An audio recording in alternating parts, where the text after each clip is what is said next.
para abordar materias de seguridad que están ocurriendo en nuestro país, necesidad de legislación eventualmente, cómo se ve los avances y los anuncios que ha hecho el gobierno. Le vamos a preguntar al diputado independiente del PPD, que también es miembro de la Comisión de Seguridad de la Cámara, Jaime Araya. ¿Cómo está, diputado? Muy buenos días.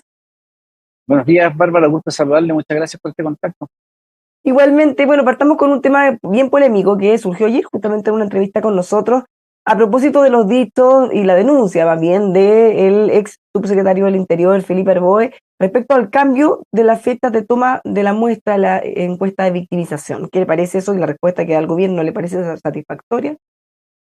Yo creo que lo primero, y cuál es mi posición para aproximarnos al tema, es que independientemente de los números de una encuesta, Chile vive una crisis de seguridad que no tiene precedente, donde los delitos más graves, en particular el homicidio que se comete con arma de fuego, donde el imputado hoy día, el número de imputados desconocidos han aumentado, es innegable. Entonces yo creo que es importante el tema de la estadística para la construcción de la política pública a largo plazo, pero la urgencia hoy día es innegable. Segundo, esto es un tema que el subsecretario Eduardo Vergara había planteado en la Comisión de Seguridad y lo explicó con mucho detalle en el mes de abril. No es, digamos, propiamente tal una noticia nueva. Que uno puede tener críticas respecto a este ajuste metodológico, me parece que es absolutamente válido. Yo creo que lo que hace el ex senador Arboe es ánimo constructivo, yo no lo leo de otra forma, pero me parece que lo que ha planteado el subsecretario Vergara es importante que la ciudadanía lo conozca. Primero, que esto es parte de una modificación importante que se va a hacer a la ENUS para que deje de ser regional y pase a ser comunal. Es muy importante que sea comunal porque las realidades, por ejemplo, las comunas que yo represento, de Antofagasta, de Calama, de Tocopilla, es distinta a la realidad que se ve en Santiago Centro, en Recoleta, en Ñuñoa, en La Montana, en Puerto Montt, en Rengo. Son cosas distintas y por lo tanto, tener una encuesta que tenga un reflejo de lo que pasa en las comunas es importante para saber, por ejemplo, qué dotaciones de carabineros se destinan dependiendo del tipo de delito que se comete en cada comuna. Entonces creo que es un aporte muy importante. Segundo, que además la encuesta crece, va a ser la encuesta más grande que se va a hacer en Latinoamérica en materia de seguridad. Y lo tercero que me parece muy relevante, que el Instituto Nacional de Estadística validó esta metodología de transición de la antigua ENUS a la nueva ENUS, y la mejor forma de hacerlo fue hacer este desacople en el cambio de la toma de muestras. Ahora, y después vendrá la discusión de corte académico que tiene que ver la validez de los datos, si esto altera o no la metodología, si es no comparable, pero yo creo que en lo grueso es un cambio muy necesario porque hay que recordar que este instrumento tiene cerca de 20 años, entiendo, de aplicación, y desde ese punto de vista siempre uno tiene que estar dispuesto a hacer mejoras, cuando esas mejoras lo que hacen precisamente es que el instrumento en virtud del cual se puede diseñar política pública refleje de mejor manera la realidad, porque además, por ejemplo, los delitos que se medían hace 20 años atrás no son los delitos que hoy día se miden. Entonces, yo diría que recojo y valoro el interés del ex subsecretario Arboe de hacer el punto, pero también es importante que la gente sepa que esto es un tema que se había discutido en la Comisión de Seguridad en el mes de abril. No es como que ahora que va a aparecer la encuesta salió, no, es un tema que se ha discutido con mucha transparencia y que además fue objeto de muchísimo debate por gente de la academia respecto de cuál es la mejor forma de hacer esta transición. Ya, ahora, como dice usted, hay un cambio de metodología, eventualmente quizá alguno hubiera pensado, así como a veces hace el INE, de tratar de mantener algún indicador o alguna forma igual para que sea 100% exacto al anterior y además hacerlo nuevo. Quizá por ahí puede haber una crítica porque no es lo mismo el momento en que se toma la muestra, no es lo mismo tomarlo. Ahora, él no hizo una denuncia y no atribuyó intenciones, solo le No, parece que esto ya deja de ser comparable, pero una persona mal pensada sí podría pensar que se toma en un momento de mejor percepción o en un momento en que el ánimo puede ser mejor o peor. Eso puede o sea, distorsionar mire, la yo, cifra. o sea, mire, yo vuelvo al punto. O sea, que mañana la ENUS, hoy día, cuando entreguen de buenas cifras, en nada va a cambiar la posición que yo tengo como diputado de lo que está pasando en materia de delincuencia y del inmenso desafío que tenemos. O sea, no, yo no quiero, o sea, quiero que se entienda bien mi punto. O sea, si por más Ya, que digan, ¿sabe qué? He bajado y antes era peor, no, está peor, ese es objetivo y ninguna encuesta va a hacer cambiar de opinión. Eso, yo, y vuelvo a reiterar, yo no le atribuyo a Alex Navarro ninguna mala intención, digo que le hace un punto respecto al que él no tiene ninguna obligación de saber que este tema se había discutido en el mes de abril y que además ayer en la Comisión de Seguridad acordamos varias cosas concretas. La primera, invitar al subsecretario Vergara para la próxima sesión, invitar al ex senador Arboe para que pueda exponernos su planteamiento y además invitar al director del INE para que estemos tranquilos que esta transición se hizo técnicamente de la mejor manera posible, porque eso es lo que todos queremos, que en el fondo, y una de las cosas que se nos dijo en su oportunidad, que esto permitía que se mantuviera la posibilidad de hacer la comparación, o sea, que no se perdiera la trayectoria de la encuesta, que me imagino que es lo que a todo el mundo le preocupa. justamente el planteamiento que hacía ayer Arboe. Ahora, el gobierno ha sido criticado, incluso desde el oficialismo, le atribuyen algo así como tratar de minimizar o poner paños fríos o bajar el perfil, resaltando que la delincuencia no está desbordada, muestran cifras, dicen que los indicadores son todos mejores, Eso va a contar más o menos lo que usted está diciendo, respecto a que la situación sí está crítica. O sea, si uno mira las cifras, porque además es que el tema de las cifras tiene que ver con lo numérico, no tiene que ver muchas veces con el tema cualitativo. O sea, si uno dice, por ejemplo, hay 2 homicidios, claro, puede ser que una persona la mataron de un cuchillazo, pero si resulta que a la persona la maniataron, la desmembraron, la torturaron, la quemaron y después la mataron, evidentemente un homicidio es más grave, pero frente al número es el mismo. Entonces, yo siempre he pensado que el debate respecto a cifras con matices, ¿qué es lo fundamental? Lo que me parece que es evidente que vemos en todas partes de Chile y que lo vemos con más claridad en el norte porque lo habíamos advertido. Yo cuando empecé a ser diputado planteamos una comisión especial investigadora de nuevas formas de criminalidad en la macrozona norte. Así se llama, y la planteamos en el mes de julio del año pasado, porque veíamos que los motochorros, que el sicariato, que el secuestro extorsivo, que el préstamo gota a gota, que eran fenómenos delictivos que no se conocían en Chile, habían llegado. Y yo lo conocí, no siendo diputado, los conocí antes de ser candidato, incluso cuando me empezó a llamar la atención cómo empezó a cambiar la configuración de los centros de la ciudad de México. Entonces, ¿qué nos pasó? Y yo lo quiero decir con toda propiedad. Yo lo dije en su oportunidad, cuando les llega a Santiago, ahí nos van a escuchar. Y hoy día, a mí me sorprende ver diputados políticos que hablan, dicen, esto es producto de la migración. Lo venimos diciendo nosotros, diputados del norte, diputados y diputadas del norte, de distintos partidos políticos, básicamente los independientes, que esto venía. Entonces, yo creo que ahí uno se da cuenta que en realidad algunos hoy día están abriendo los ojos y por eso cuando me dicen, mira, llevemos el tema y a la cifra, no nos enredemos en la cifra. Lo vuelvo a decir, tenemos una crisis de delincuencia que es muy grave y que además pilló al Estado con poca capacidad de reacción. Entonces uno dice, ¿cuál es la primera reacción del Estado? Aumentar las dotaciones de policía en aquellos sectores críticos. ¿Tenemos carabineros? No los tenemos porque no están formados. Entonces, esos son los temas que yo creo que trascendentales de fondo y no empezar a decir, mire, es que tal presidente no hizo, nos tocó lo que nos tocó y tenemos que solucionar lo que hay que solucionar. Y para eso se requiere diálogo político y por eso yo considero importante lo que hizo la mezcla toda de invitar al exministro Chad. Él estimó que no, se ha armado todo un debate y yo digo, si hay que hacer un gesto adicional, creo que es importante hacerse. O sea, en nada va a cambiar la opinión que cada uno tenga del exministro Chadwick, pero ¿qué es lo que yo veo? Que él tiene un fuerte liderazgo y gran ascendencia en la UDI. Y él puede ayudar a que el diálogo con la UDI, que es un partido relevante como fuerza parlamentaria, sea mucho mejor en el Congreso y eso nos permite actuar más rápido. Eso es lo importante. Y no es que me acusaron, que me... Todo, o sea, esa discusión es válida. Pero en el momento de crisis que nosotros tenemos hoy día, creo que uno tendría que tener un poco la generosidad y altura de miras para entender qué es lo que es urgente e importante, como es tomar medidas hoy día, y qué cosas son importantes y son heridas que hay que conversar. ¿A usted no le parece que humanamente es comprensible? Él fue acusado constitucionalmente, lo trataban casi de asesino por decir una cosa, y ahora que esa misma persona lo llamen a ayudar y que ni siquiera hayan hecho un gesto o algo para tratar de enmendar al menos lo que le hicieron, quizás eso debió venir previamente.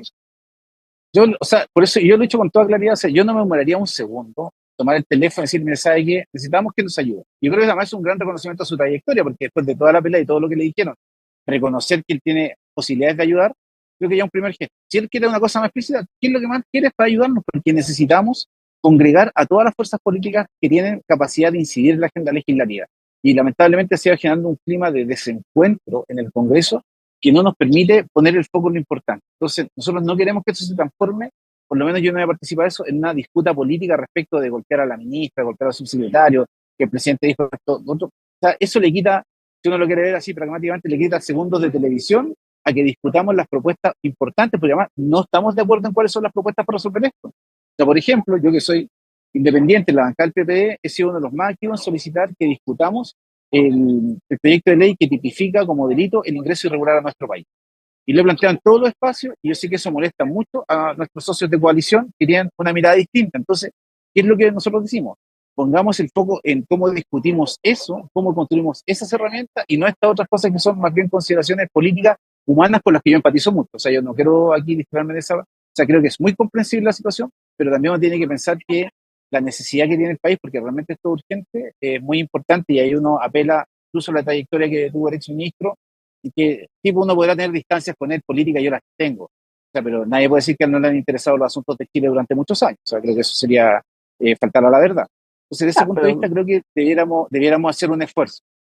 Eso lo pudieron pensar quizás antes de acusarlo constitucionalmente, decir todo lo que se dijo, porque además eso no fue hace 20 años, fue hace poquito. Ahora, ¿usted ve que hay un cierto desorden comunicacional en el gobierno? Porque si uno mira, por ejemplo, no se informó que el presidente no va a ir a la COP hasta solo un par de días antes de la cumbre. Fue el subsecretario Monsalve el que anunció el embajador de Argentina. el canciller informó que no había confirmado que iba a ir a cambio de mando en Argentina y después lo confirmó la vocera un par de horas después. Bueno, ¿para qué hablar de los errores en seguridad en la ministra Toá? ¿Hay ahí un cierto desorden comunicacional de usted? O sea, yo lo que veo es que hay una persona que se llama Pablo Paredes, que está a cargo de las comunicaciones del gobierno, que tiene que mirar esto mismo que usted describe de manera perfecta y no voy a no meter el dedo en la llaga, pero hay dos o tres cosas más que también se quedaron. Yo creo que la gente que tiene que hacer su trabajo lo tiene que hacer bien, lo tiene que hacer con rigurosidad, tiene que entender que es el gobierno de Chile. Nosotros tenemos que darle a la gente certeza de que las cosas se van a hacer bien, se van a hacer con rigor. Y esta sensación que hay, como que todo es todo y nada es nada, como que no contribuye a lo que hoy día nosotros necesitamos, es que se vea un Estado muy ordenado, muy coordinado para asumir el gran desafío que tiene en materias que son muy concretas, que tiene que ver hoy día con seguridad, que es la demanda de la ciudadanía, y con cómo nos vamos a preparar para el verano que viene, que va a ser muy complejo producto del cambio climático que está viendo nuestro país. Yo por lo menos puedo decir, yo soy crítico que el presidente de la República no vaya a la COP25 porque ayer se notificó que primera vez en los últimos 150 años que la temperatura del mundo sube 2 grados. Ya O vamos sea, como en con la esto se 28. pone, entonces la COP28 se va a tener que revisar el Acuerdo de París porque no se cumplen las metas y a este ritmo la humanidad se va a extinguir porque estos efectos producen efectos que son incompatibles con la biodiversidad, pero también con la vida humana. Entonces, ¿por qué es importante que estén los presidentes y no las altas delegaciones? Porque hay que tomar definiciones y el presidente Boric ha ido cultivando un cierto perfil internacional que es muy respetado y que tendremos muy fuerte. Y él puede ir tranquilo porque tiene una tremenda ministra de Interior, un gran subsecretario de Interior y un gran subsecretario de Prevención de Delito como Eduardo Delgado. Entonces, tiene un equipo que puede sostener esto de muy buena forma. Yo creo que tiene un gabinete ministerial que le permite al presidente entrar y salir con la facilidad. Y esta COP en particular creo que es tremendamente relevante, dado los efectos que está teniendo y que se están conociendo estos días y que se van a agudizar. Piensa usted que se anunció que en Brasil iba a haber una sensación térmica de 60 grados. Hace un par de días, entiendo que en un recital falleció una persona de calor, literalmente. Y nosotros hoy día vamos a tener temperaturas que ya empiezan a subir de manera muy importante. Entonces, yo creo que allí a mí me hubiese gustado que el presidente estuviese y pudiese ver que tiene un equipo que es capaz de sostener ir diseñando políticas, ir haciendo actuar a los organismos que creamos. Y aquí se ha dicho, por ejemplo, por parte de la derecha, convoquemos al COSENA, con todo el respeto que merecen las instituciones del COSENA. El organismo que tiene que actuar ahora es el Consejo Nacional contra el Crimen Organizado, porque ahí está Impuesto Interno, ahí está Aduana, ahí está Carabinero, ahí está el Ministerio Público, que son las instituciones que hacen la pega operativa contra el crimen organizado, porque nosotros de diagnóstico tenemos muchísimo, de propuestas tenemos mucho, de leyes tenemos muchísimo. ¿Qué es lo que nos falta? La cosa operativa, ¿sabes? Que salgan a detener, que logren incautar bienes, que logren incautar dinero, y eso se hace operativamente y no en un organismo con el funciona, que lo que genera efectivamente una sensación de crisis constitucional, que no es el problema que tenemos ahora. Nosotros no tenemos un problema institucional, tenemos un problema grave de irrupción y explosión del crimen organizado. Bueno, hay varias cosas que se han anunciado en estos días, por ejemplo, la creación de una defensoría para las víctimas, nuevas medidas para contener la migración irregular. ¿Cómo ve usted que van encaminadas todas estas medidas? Yo creo que si uno le pregunta a la gente en la calle, de las cosas que más se reclaman es que hay una defensoría para las víctimas. Mucha gente lo pregunta, dice, ¿por qué el delincuente que me asaltó tiene un abogado que lo defienda pagado con nuestros impuestos y yo que soy la víctima no me defiende nadie? Entonces yo creo que hoy día lo que se tomó la decisión de dar ese paso que estaba pendiente, que era parte, entiendo, del compromiso del fast track legislativo, del compromiso por la seguridad, y se ingresó al Parlamento, o sea, se anunció por el presidente y se ingresó en tiempo próximo, y va a resolver el problema en una esfera que tiene que ver con delitos más graves, que tiene que ver con representación judicial, porque teóricamente, ¿quién representa a la víctima? El Ministerio Público. Pero el Ministerio Público, ¿qué es lo que dice? Yo represento el interés de la sociedad en su conjunto y no el interés individual de una persona. Y de ese punto de vista, como que a veces dicen ellos, de manera muy sutil, que el interés de la sociedad es incompatible con el interés de la víctima y de esa forma la víctima queda votada. Entonces, tener la Defensoría de las Víctimas creo que es una de las cosas que la gente más quiere y me parece muy importante que el gobierno haya tomado esta decisión. Y en materia migratoria, o sea, me parece excelente que el subsecretario Monsalve quiera fortalecer una facultad que tiene y que ha ejercido poco. O sea, él yo creo que ha hecho un gran trabajo, pero tiene algunas deudas pendientes, como por ejemplo, y quiero aprovechar de llamar su atención, respecto de las reconducciones con Bolivia. Ese es un tema pendiente. Ya todo el mundo dice, mira, hay menos ingresos por la frontera. Yo tengo la impresión que ya entraron todos los que querían entrar. Eso naturalmente es como cuando ya entraron todo al partido y ya uno dice, bueno, ya Déjale no hay entrar, ninguna claro. entre la puerta, deja entrar. Algo de eso hay. Pero además las medidas han servido y son importantes, pero el paso 2 o la etapa 2 es qué es lo que hacemos con los que ingresaron. Y ahí es donde yo creo que hay una brecha por cubrir y decisiones que tomar que pueden ser impopulares dentro de la coalición de gobierno, pero que son necesarias para que podamos restablecer el orden, la tranquilidad y la paz en los barrios. Y sobre todo llamar la atención, Bárbara, estas manifestaciones de delincuencia, de crimen organizado, estas cosas rosas que vemos, no las vemos en los barrios más acomodados de nuestro país, las estamos viendo en los barrios de los sectores medio y populares. Entonces, un gobierno que dice que tiene un compromiso fundamental con la transformación social, tiene que entender que la mayor manifestación de la desigualdad social en nuestro país hoy día es la tranquilidad con que se viven los distintos barrios de Chile. Y por eso tenemos que tomar estas medidas que toman todos los países civilizados. Esto no es como algunos dicen, estoy seguro que lo van a decir, un retroceso civilizatorio. No, esto es simplemente ejercer el derecho que tiene el Estado de Chile a decir quién entra y quién sale de sus fronteras. Entonces, no es normal que un delincuente que es miembro de una transnacional del crimen llegue y se instale en una comuna de nuestro país y haga lo que quiera y nadie le puede decir nada porque alguien sale a decir, no, mira, es que el derecho a migrar, no, aquí, si efectivamente hay un derecho a migrar, estas cosas que pasan. El derecho a migrar tiene que estar sujeto a las reglas que nosotros nos hemos dado. Entonces, de ese punto de vista, yo creo que es importante que el subsecretario utilice esas facultades, haga el acuerdo de reconducciones con Bolivia, porque si Bolivia deja entrar y entrar venezolanos sin que los podamos devolver, esto no va a tener ningún tipo de control. Entonces, hay una agenda que desarrollar, yo vamos a respaldar inmediatamente todas las medidas anunciadas, no hay que demorarse en tramitarlas, ojalá que tengan la prioridad y vuelvo al comienzo. Por eso es importante el acuerdo político, la conversación política, el gesto político de reparación que hay que dar para que podamos destrabar todas esas cosas que son humanas, y es verdad, o sea, yo lo cuento, me imagino cómo se habrá sentido la familia del exministro y lo que le da la señora, pero ¿cómo te vas a sentar con ellos? Mira cómo te tratan. Yo, entre paréntesis, no era diputado en ese tiempo, pero igual entiendo la importancia y lo gravitante que es que personas de esa talla estén sentadas a la mesa colaborando en una agenda que es del país. Diputado, lo cambio de tema a la propuesta constitucional porque han hecho hincapié desde la oposición que esta sería la constitución de la seguridad. ¿Se ve que hay elementos ahí que puedan ayudar en esta lucha?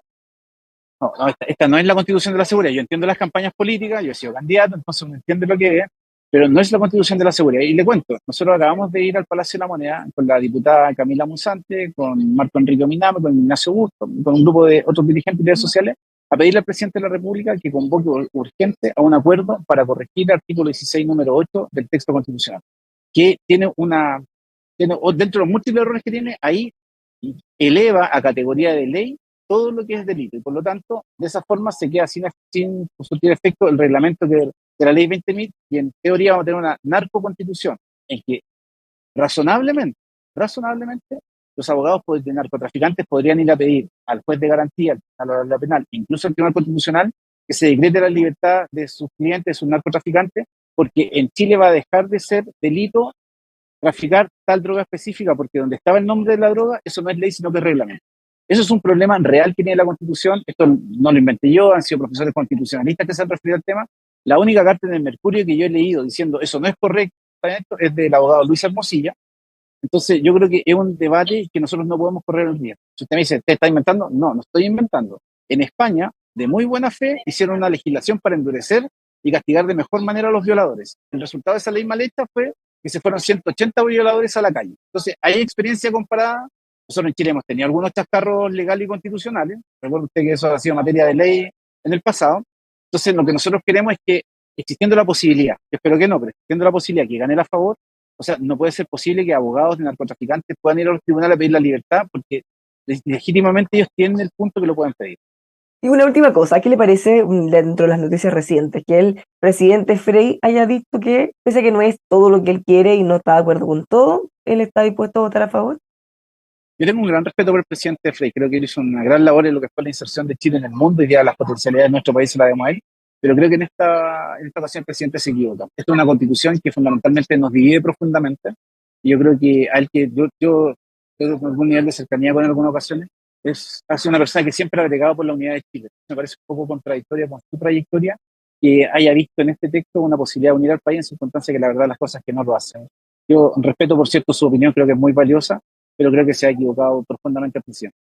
Muchísimas gracias, diputado, por haber conversado con nosotros. Que tenga un muy buen día. Muchas gracias, Bárbara, por este contacto. Igualmente, los dejamos invitados a seguir informándose con nosotros aquí en emol.com.